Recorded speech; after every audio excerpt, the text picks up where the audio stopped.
So good day everyone and instructor. By the way, my name is Junri Biscartin.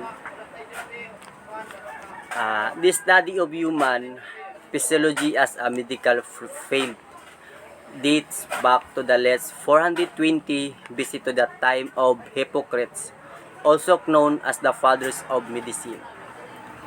So ang pag-aaral ng physiolohiya ng tao bilang medical na larangan ay nagsimula nung hindi pa baba sa 420 BC hanggang sa panahon ni Hippocrates na kilala rin bilang ama ng medisina. So sinama ni Hippocrates ang kaniyang sistema ng paniniwala na malamig ang teorya ng mga katatawanan na binubuo ng malalayong pangunahing sangkap, bawat, tubig, hangin, at apoy. So, Hippocrates incorporate his belief system called the theory of humors, which consisted of four basic substances: earth, water, air, and fire. Each substance is known for having a corresponding humors: black bile, phlegm, blood, and yellow bile, respective. Hippocrates also known some emotional connections to the four humors, which Glodius Galenius would later expand on. The critical thinking of Aristotle and he sympathized on the relationship between structure and functions, marked the beginning of physiology in ancient Greece. Like Hippocrates, Aristotle took to the humoral theory of disease, which also consisted of four primary qualities in the life: hot, cold, wet, and dry. Claudius Galen, c. 130-100 AD, known as Galen of Pergamum, was the first to use experiment to prove the functions of the body. Unlike Hippocrates, Taft Galen argued the humoral imbalance can be located in specific organs including the entire body. So, his modifications of this theory better equip doctors to make more precise diagnosis. Galen also played off of Hippocrates' idea that emotions were also tied to the humors and added the portions of temperament. Sanguine corresponds with blood's phlegmatics is tied to the phlegm, yellow bile is connected to choleric, and black bile corresponds with melancholy. Galen also saw the human body consisting of three connect systems: the brain and nervous, which are responsible for thought and sensations, the heart and arteries, which give life, and the liver and veins, which can be attributed to nutrition's growth. Galen was also the founder of experimental physiology. And for the next 1,400 years, Galenic physiology was a powerful and influential tool in medicine. So next, Jane female. Jean Fernil, 1497 and 1558, a French physician introduced the term physiology.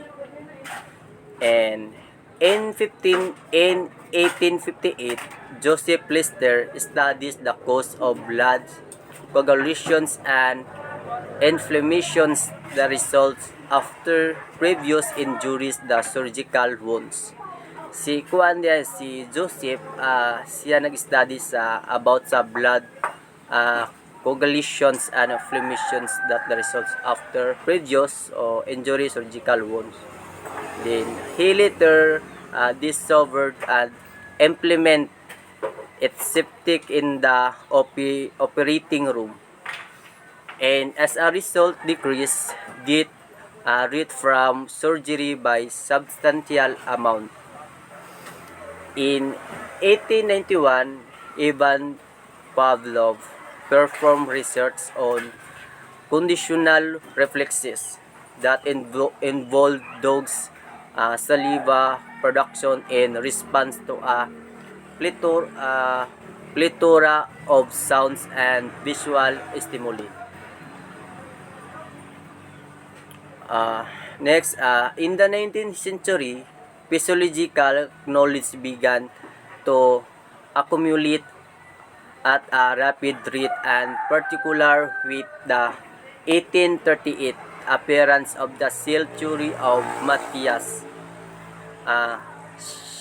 Schleiden and Theodor Schwann.